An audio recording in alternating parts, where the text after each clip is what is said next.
Hey, what's up, everybody? I'm Mr. J with W.a.D MTG. It's a big day in Magic. Today is Friday, what is it, the 25th of October. It was the first day of MagicCon Vegas. I get off work a little disappointed, right? Because in my previous video, I explained how coming out of Orlando, I could have got a low from the trade show going to Vegas. And I've got all my Magic stuff, or not all my Magic stuff, but like all my good stuff in my decks. So like a deck builder kit and all my good decks and a standard deck and all my commander decks that I currently have built, and a whole toolkit with all my good stuff, probably 12 to 15 grand worth of stuff in a duffel bag for spell table, online games, cross-country commander, and I was hoping MagicCon. I didn't get to do any MagicCons this year. I should have took vacation. I still got like 2.5 weeks worth of vacation that I'm not even going to end up using this year. So I'm going to force my way to a MagicCon next year and take vacation. But anyways, the big news on Magic for 2025. What's there to say except for they're making Magic great again, right? So, you know, it only makes sense. We got Trump coming in, about to win the presidency. Here in a couple more weeks. It's almost Halloween. It's almost election time. And for the first day of MagicCon Vegas, we're making Magic great again, baby. Let's go. Let's go. So we got a ton of news here for Magic. There's so much news, so much stuff that I had to take a bunch of notes. Right now, I'm not going to do like a script, right? I'm just going to kind of rifle my way through it. But I do have a bunch of notes here on all the stuff that they covered, which is all great. Because they truly are really making Magic great again this year, this coming up year, 2025, and hopefully in the future. Because from what I got on one of the notes, the start of 2026 is going to be special for me personally. So the first thing they talked about in the little video, the like Magic official video, was a panel they did at Vegas, was the Netflix series, the Netflix Magic the Gathering series. It's a for sure thing. It's a big deal. They've been working on it in secret for a couple years now. Now, we all kind of knew about it, right? Like, as Magic fans, we kind of knew about the Netflix series. We were getting excited. We were getting hyped. And then they said news like it might not be happening. And then there's rumor that it might not be happening. We know that Hasbro owned the rights to the film studios, right? Because they did the the G.I. Joe movies and the Transformer movies and all this kind of stuff, right? So they had their own film studio and they sold it. They sold it for a humongous loss. So after that happened, there was like, there's a bunch of stuff going around where people didn't really think that the Netflix series was going to happen, or they hyped us up for nothing. Well, it wasn't for nothing. It was for something. The Netflix Magic the Gathering anime is going to be a thing. It is coming out, and they seem really excited about it, and I'm really excited about it because, man, like all the other shows, right, have always had, all the other games have had shows and stuff attached to it, like Pokemon and Yu-Gi-Oh! That's why these games were humongous hits, right, because they're getting the kids and stuff at a young age, getting them introduced to the concept of the game, the strategy, the characters, etc., etc., etc. Well, Magic's lore is 30 years old. We got 30 years worth of Magic lore, and it's like more adult-oriented lore, like high fantasy, high graphic, sorcery and violence, and it's just a much more mature level of content. So I'm really super hyped for the Netflix Magic the Gathering anime, and that's the first thing they touched on.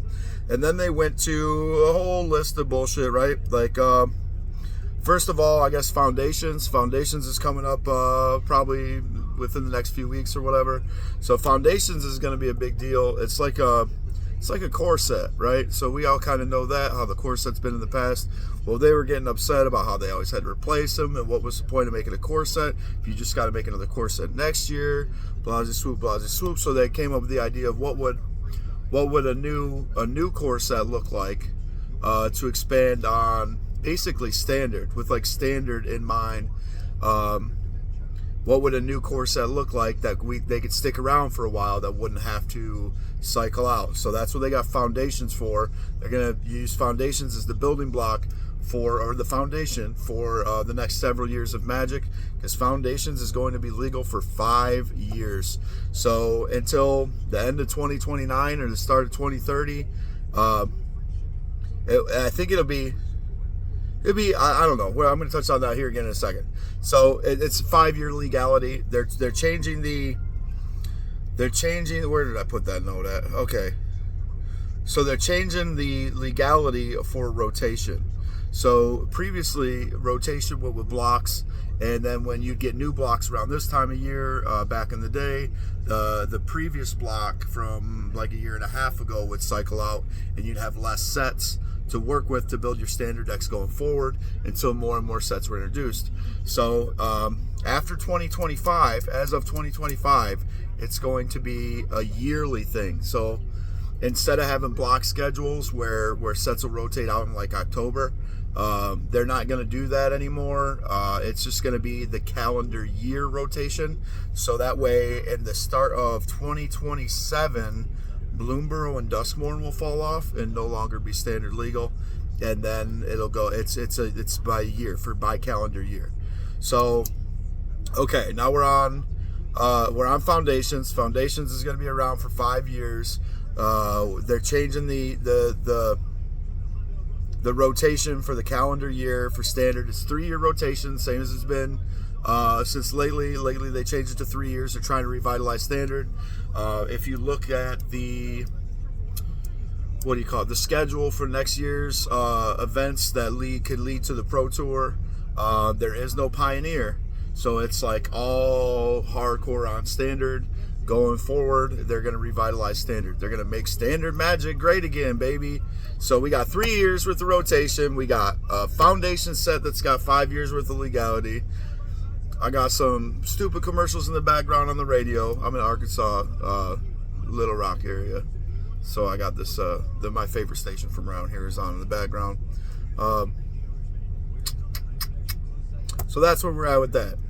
The next big thing is the next big thing for legality and rotation and all that. The next big announcement they made was that all Universes Beyond sets are going to be legal in every constructed format. So that means after Final Fantasy comes out and Marvel's coming out, the first one's Spider-Man this year, that stuff is going to be legal in Standard and Pioneer and Modern. And they based that off of, I guess, the Lord of the Rings had such a humongous amount of success, best-selling set ever in the history of Magic, but it was a straight-to Modern set.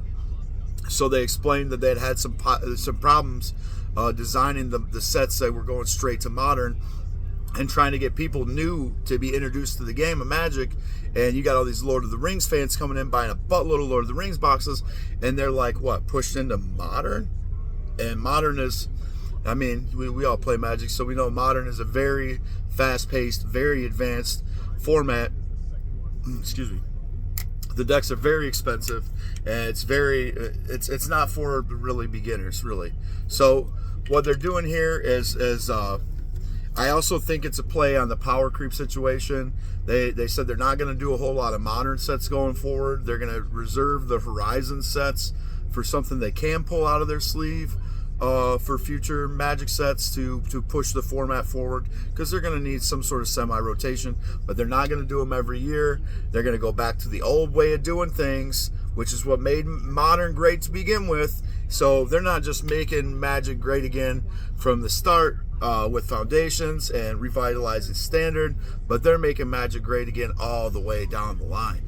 Pioneer, Modern, and Commander. Commander's still going to be around. Commander's the most popular format.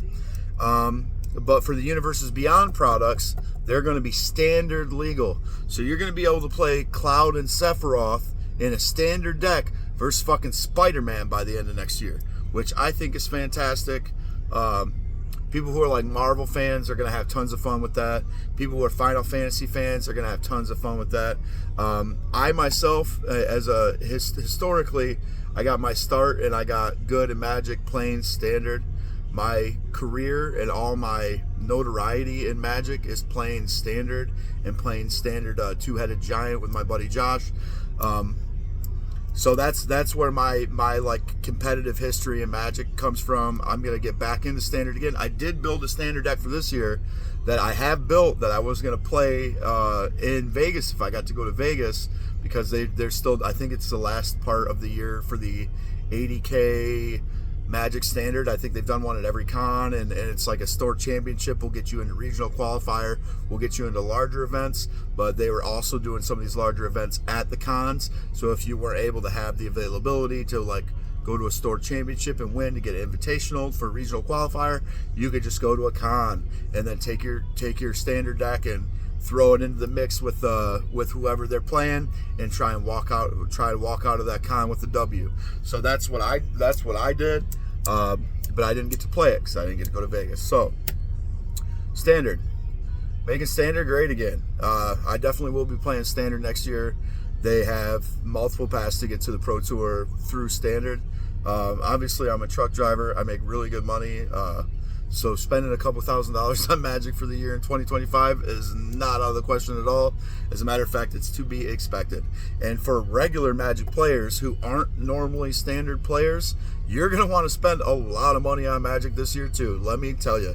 Because first of all, I guess I'll just go over the set releases. So in order, the first one coming out to keep with the pattern that we've had going for a few years here is going to be Innistrad Remastered. Now that looks fantastic. I'm a big fan of Innistrad. I've always been a fan of the Innistrad block. So it's gonna be like the last couple years, right, where they did the remastered sets. They did like Time Spiral Remastered. Ravnica Remastered was this year. I forget, there's another one in between there somewhere. There's another remastered set. But I bought a little bit of all the remastered sets because they just did a fantastic job curating those remastered sets. And putting chase cards and valuable cards and nice treatments and stuff in those sets.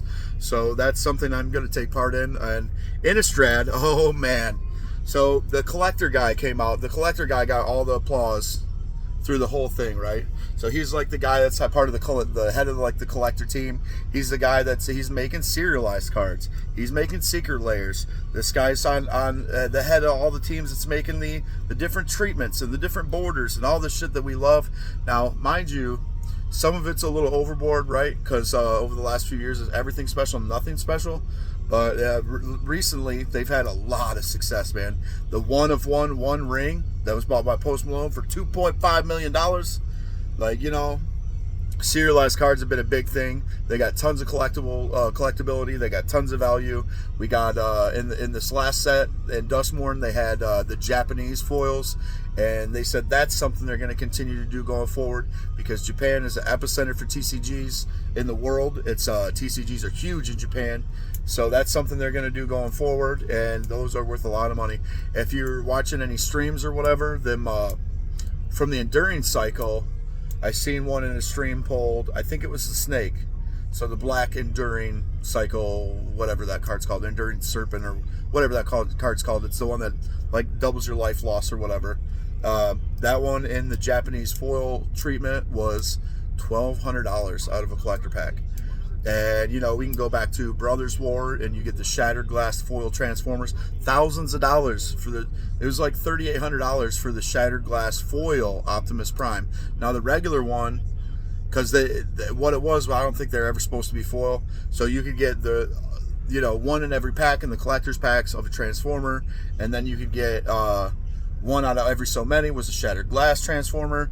And then because of the way the sheets worked, one out of every so many became a foil. So the foil Shattered Glass Transformers were astronomically expensive. And going forward, the collectability on some of these sets and what they're doing, it just looks spectacular. So he talked about the headliner card, right? So if you're a TCG player, any TCG player, a Magic player particularly, and in these sets we have headliner cards. Now we know that this has always been a thing, the chase cards, right? The chase cards, the big cards from the set, this has always been a thing, and of recent memory it kind of stings because we talk about these headliner cards and these chase cards. We're going to talk about Double Masters 2022. We got Dockside. We got Mana Crypt from Ixalan, and then we got Jewel Lotus from Commander Masters. And these are what you call headliner cards, chase cards. They're the big pull, the big headliner card. What brings everybody in to buy the boxes is a chance to get this card, because they don't want to pay face value for the card, and they get everything else in the box. And if they pull this headliner card, that's the only really thing they wanted. Everything else basically is all a bonus at that point if they pull the headliner card. So for Innistrad Remastered, the headliner card is none other than an Edgar Markov reprint. Now, Commander players know that that is one of the most desired reprints out right now, that everybody's been waiting for to be reprinted. I think a base copy of Edgar Markov is like, I think it's like $120 for the base copy of Edgar Markov. It goes up to like $200, $300, $400 for like the exceptional version of the Edgar Markov cards. I haven't seen them all, so I don't really want to speak too much on it, but I've looked online and seen some of the pricing. There is like just over $100 Edgar Markov, and then there's like a Surge foil, and then there's some more specialized versions of them that go up even higher than the $200 price tag for an Edgar Markov. So of the headliner card in Innistrad Remastered is Edgar Markov. There's also different treatments. So there's like an OG, a border treatment. There's a standard treatment. There's a, I forget what he called the third treatment. It basically looked like a mix between the OG and the standard border.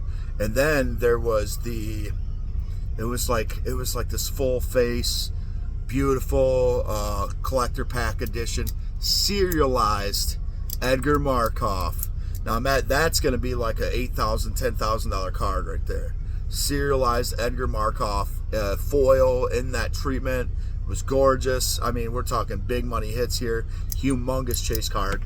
And that card alone, that doesn't matter what else is in the set. Now, Innistrad has always been fan favorites for horror type of stuff, right? Your zombies, your vampires, your werewolves. Eldrazi even have been featured in Innistrad. So it's gonna be a banger set, and Edgar Markov alone is gonna sell boxes.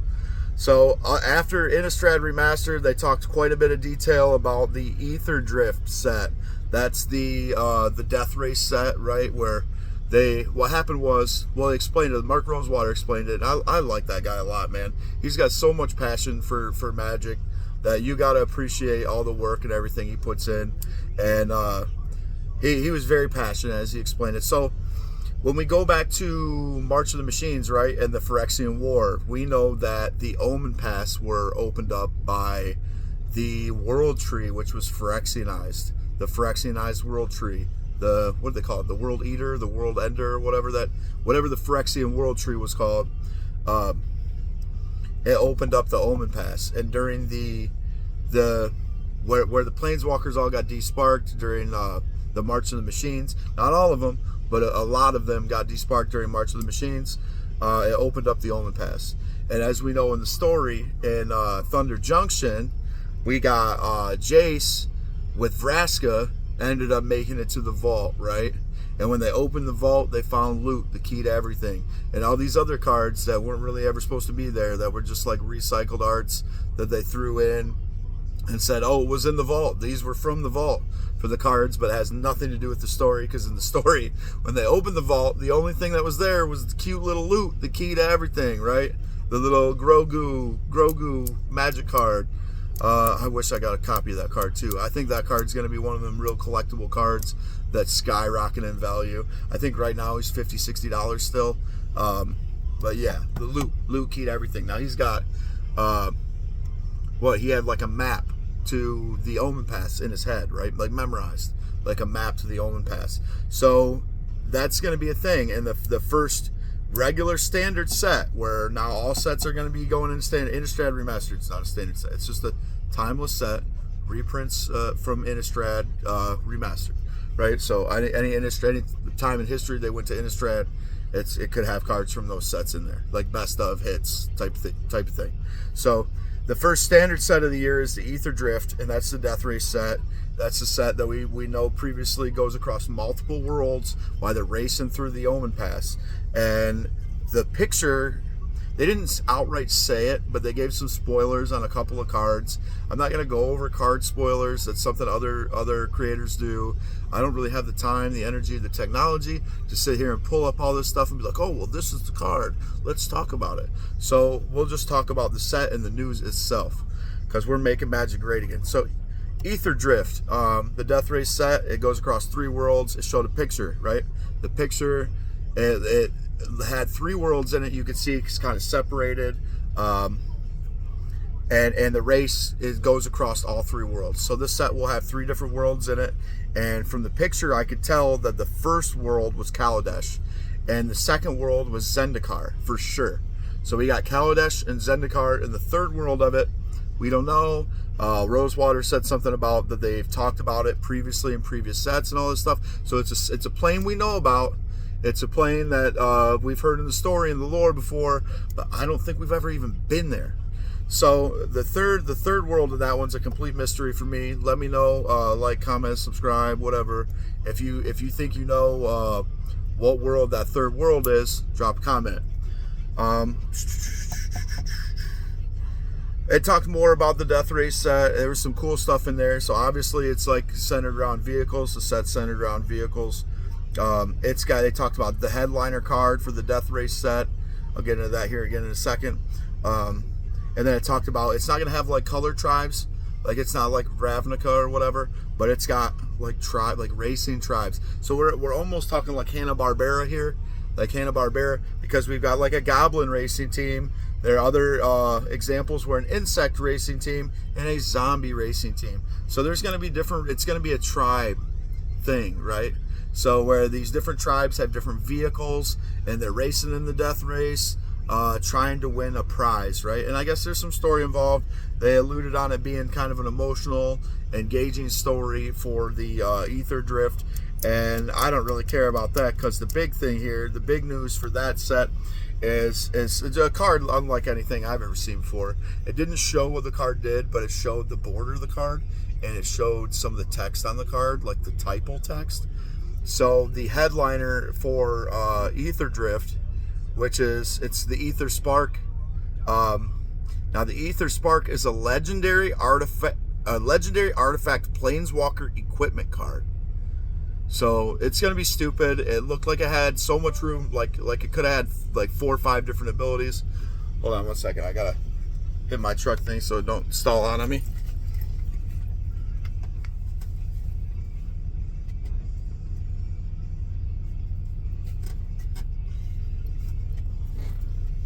I got an automatic.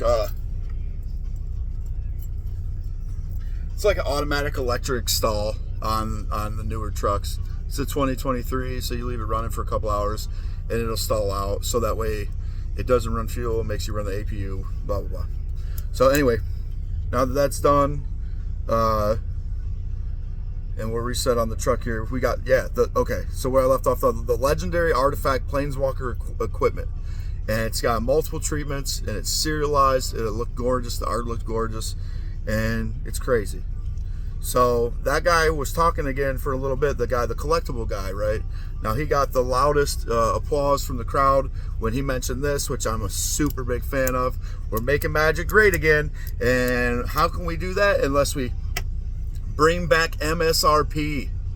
So going forward, starting in 2025, actually starting with Foundations, so the last set of 2024, they're probably going to roll it over and say it's legal through 2030. I don't know quite yet on the details of that, or if they'll phase it out 2029. 5 years legal. It's coming out 4th quarter, end of 2024. I imagine it'll be legal through 2025.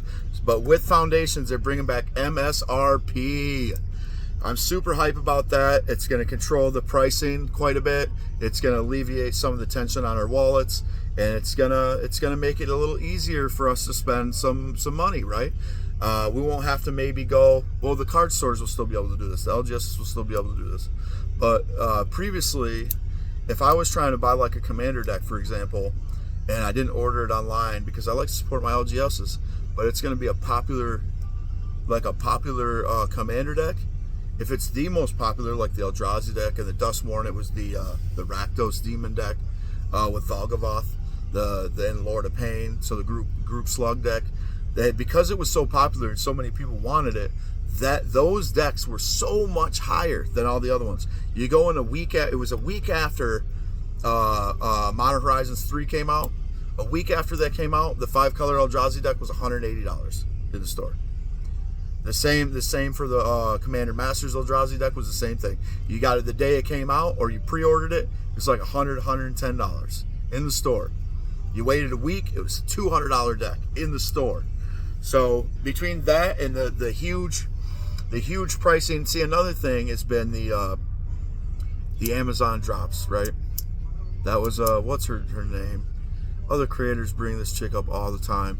She's like the head or what? I think she just got fired. But the chick that was like running, she was like a CEO or something like that. Cynthia Williams. Cynthia Williams. She started the whole Amazon drop thing where they were taking all these boxes, they were sending them out to the stores, and before the stores had a chance to either ask for more product or whatever, or get a second reprint or a second shipment, they were dumping these cards on Amazon, and by the cases.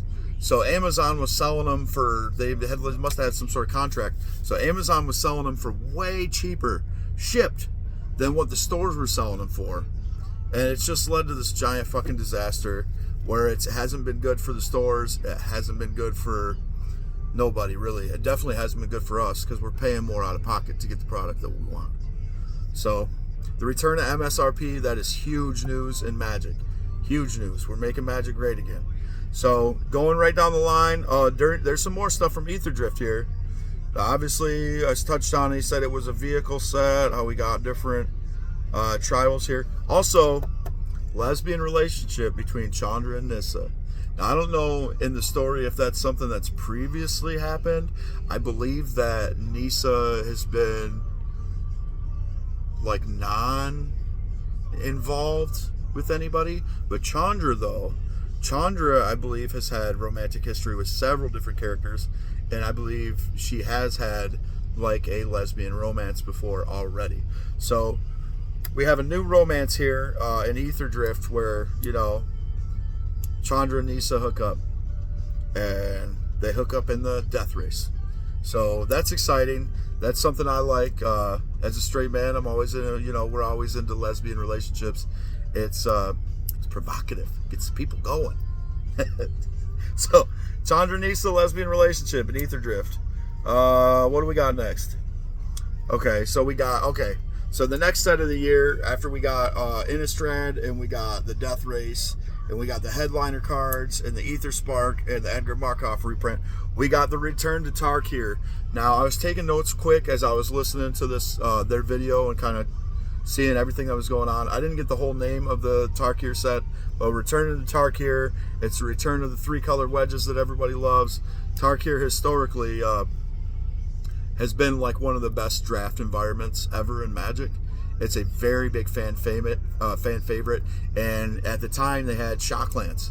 Or no, it wasn't Shocklands, it was the Fetch Lands. So I anticipate Fetch Lands being reprinted in that set.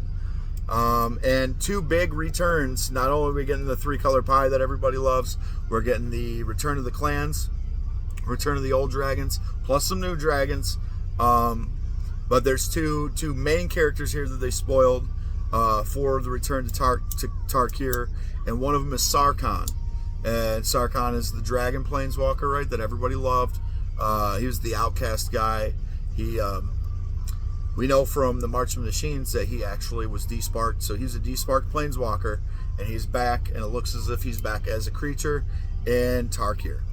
So he must have used the Omen Pass, right? Because after the March of the Machines, and they opened all the Omen Pass with the World Breaker and everything, it allowed for not just planeswalkers to traverse worlds, but regular people and stuff can go through the Omen Pass now as well.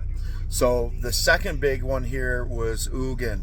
Now I'm super hype about Ugin and the story of what happened to Ugin. He's in like last I checked, Ugin was dead, right? Ugin is supposed to be dead, and he's like in this, what would you call it? Almost like a precipice world, or what do you call it? Like a purgatory situation, right? Now, because of the way that they like foreshadowed the events that was taking place there, it is to be assumed that Ugin and his brother was there as well. It was to be assumed that they had both gained their spark back and they'd both find a way to escape. Now, I don't know if what's his name? Off the top of my head, I can't remember his name. He's awesome though. He's the God Pharaoh, dragon, evil dragon, planeswalker dude, Ugin's brother. Damn, right on the tip of my tongue, I can't remember his name. Anyway, so to elaborate, I don't know really what happened in the story or how they escaped, because I thought they were fighting there. They were stuck there fighting or meditating or whatever. That's what I thought happened. If you guys know what happened or whatever, feel free to drop that down there and explain in detail what happened between Ugin and his brother when they were, presumed dead in like this precipice, purgatory type of land, right? So Ugin is still alive. Ugin is still a planeswalker, and Ugin will be reprinted in Tarkir, and the art looks amazing. So super hype about that. Watch out for the God Pharaoh and his return. After Tarkir, though, we got Final Fantasy. That's going to be hype. That comes out in June of 2025. Final Fantasy. Now, that one's gonna be so sweet because we got like Cloud and Sephiroth and Vincent and all them. It includes all Final Fantasy titles. So it's a mainline streamlined set that's not just like Commander decks or whatever like they did with Warhammer, but it is a mainline set, and it's like a 400 card set, 380 some card set they said, and it looks very good. The artwork looks great. They've got not just Magic artists, but the historic Final Fantasy artists doing artwork for the Final Fantasy cards, and then like a combination, like they did like combination arts and where they work together to do some of the arts, and it just looks fantastic. So Final Fantasy, this is the Final Fantasy set, it'll incorporate things from all the games. So look forward to that if you're a Final Fantasy fan. I am. I can't wait to build Sephiroth. I will build a Sephiroth commander deck. I don't know so much about Cloud or whatever, but Vincent is somebody I probably will pick up, because Vincent will probably be like sweet in a vampire deck type situation. But so after that one, in 2025, we got the Edge of Eternities. That's the space fantasy set that looked great. The artwork looked fantastic. I recommend, this is something I'm going to do before the set comes out, probably around the time Tarkir comes out or maybe before. I'm going to order a lot of that art from Unfinity, because the Shocklands from Unfinity were beautiful, gorgeous cards. Some of them, the full arts, were really, really expensive, and I think that they've calmed down quite a bit because the Ravnica remastered Shocklands. So I think that if you're into the high fantasy, sci-fi fantasy trope for like an outer space environment, an outer space world, I think if you're building like some commander decks and stuff, you might want to think about picking up the Unfinity arts. That's something I'm going to do. So the Edge of Eternities, it looks good. It looks beautiful. I think it plays on the Warhammer stuff a little bit too, because the science fantasy, sci-fi fantasy genre. It showed a few arts, and then this one, it's got this dude. He's like going like this with his hands, and he's got like what looks like energy attacks, like some Dragon Ball Z style type of energy magic situation that he's got going on. And in the background, you see these ships, and these ships look like something from Starship Troopers, right, or Halo. Where you got these long, like, spaceships, right? These colony-style war spaceships from that genre. And then there's a planet exploding in the background.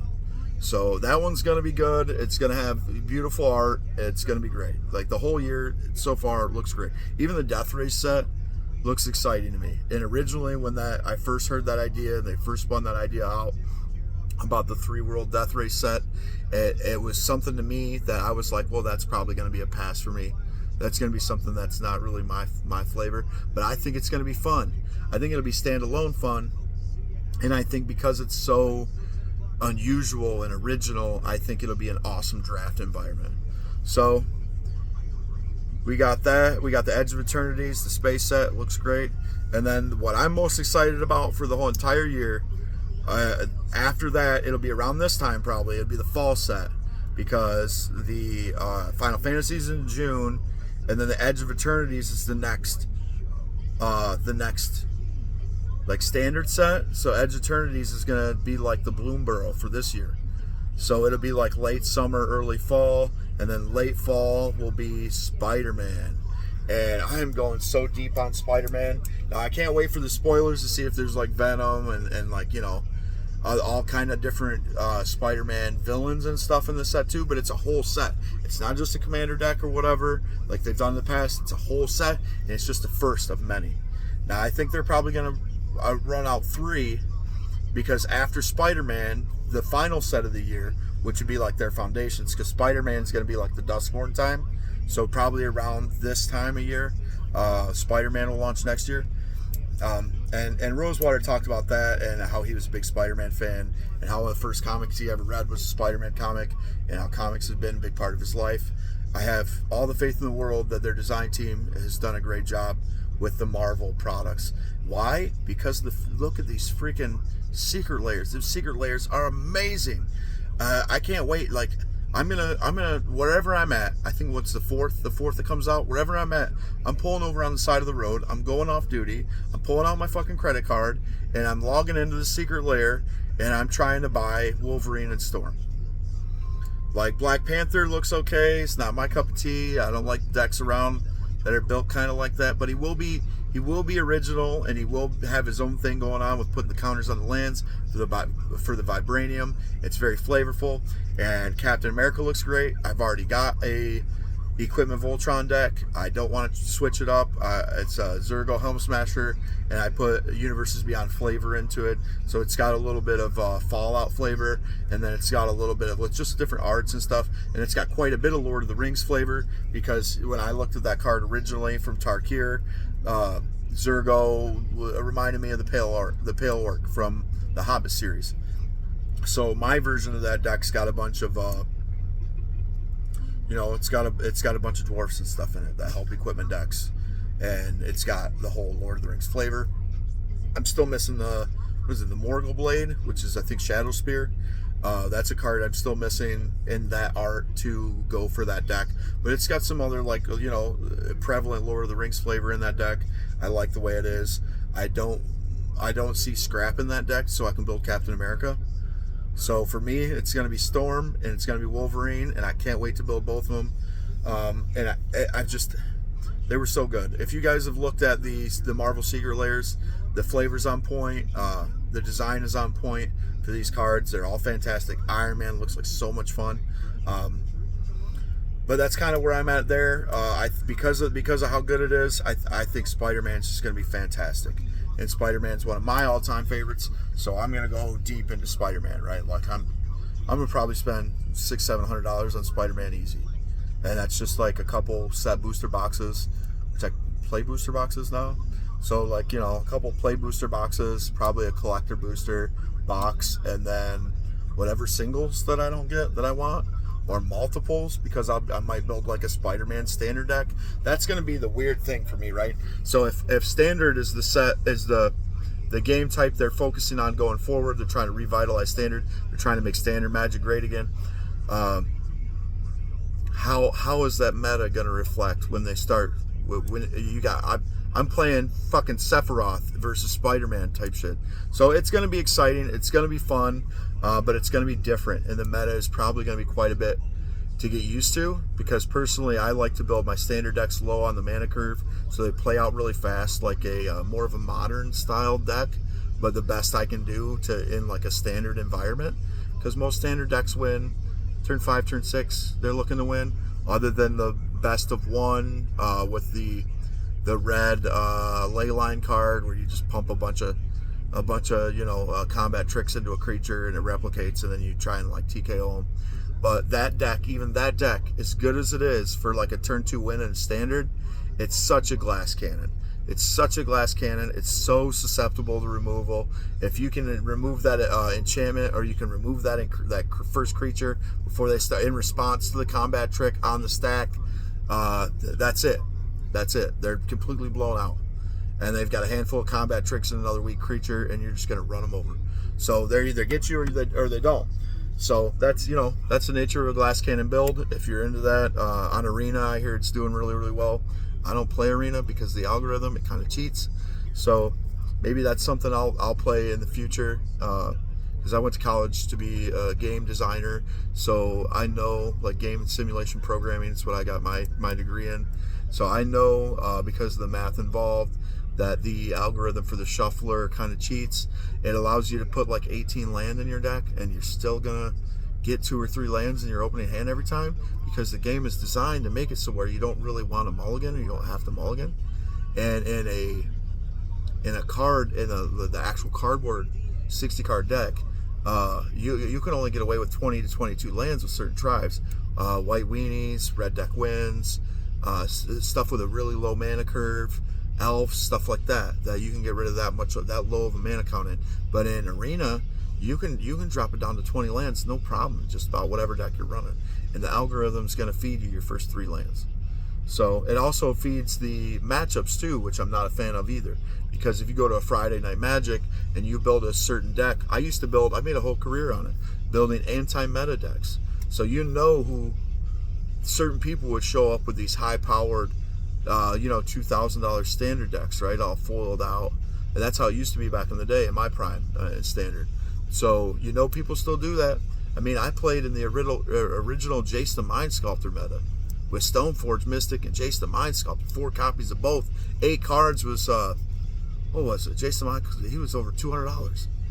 So just 4 copies of Jace was like $900, $1,000 for just the 4 copies of Jace at that time. Before it got banned, and that was during the original like Infect era. So that's what I played it with. I played Meta Breaker. So in the new way that things are going, I don't really know what that type of deck would look like. So I'll have to kind of engulf myself in the meta to see what my style of Magic is going to bring back out in the new modern standard version of Magic, right? So I think it's going to be great, though. I think it's going to be great. I can't wait to play Spider-Man. I can't wait to play Sephiroth. I can't wait to see what happens in the story. I can't wait for the return to Tarkir. And then at the end, after Spider-Man, they had an unannounced Universes Beyond is what they put up there. And in the unannounced Universes Beyond, I kind of feel like I know what it's going to be. Well, in Marvel, right, there's 4 main IPs in Marvel. Historically, the top 4 IPs in Marvel, it used to be Fantastic Four used to be number 1, but Fantastic Four fell out of favor a long time ago, because Spider-Man's been number 1 for a long time, since I think the 60s or 70s, either the late 60s or early 70s or something. Spider-Man's been the number 1 IP in Marvel.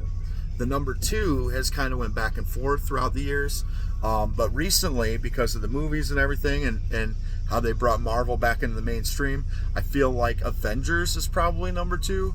Now you might want to fact check me on this one and look it up and like comment below, because the other one that's in question here obviously is X-Men. So we've got in the Secret Lair, we've got Storm and Wolverine, who are X-Men, and then we've got Black Panther, Captain America, and who's the other one? Oh, Iron Man, and they're Avengers. So we've got Spider-Man, X-Men, the Avengers. Those are the top 3. I guarantee it. So this unannounced Universes Beyond at the end that they don't want to say anything about, I bet my bottom dollar that it's either the Avengers or the X-Men. And I mean, with the collectability and stuff like that, both of those IPs it'll be stupid. It'll be stupid. So I'm putting aside like $3,000 next year for Magic. And that's normally more than my budget. My budget, because I've been playing Commander for several years, my budget's been about $1,200.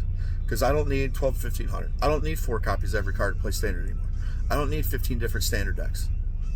I don't need to build all these meta breaker decks for a couple $100 to try and fight everybody's $3,000-$4,000 decks anymore. I'm the one with money. I can make whatever deck I want. So I can go out and build, whatever stupid deck is the highest win percentage deck or the most meta deck, but that's not my style.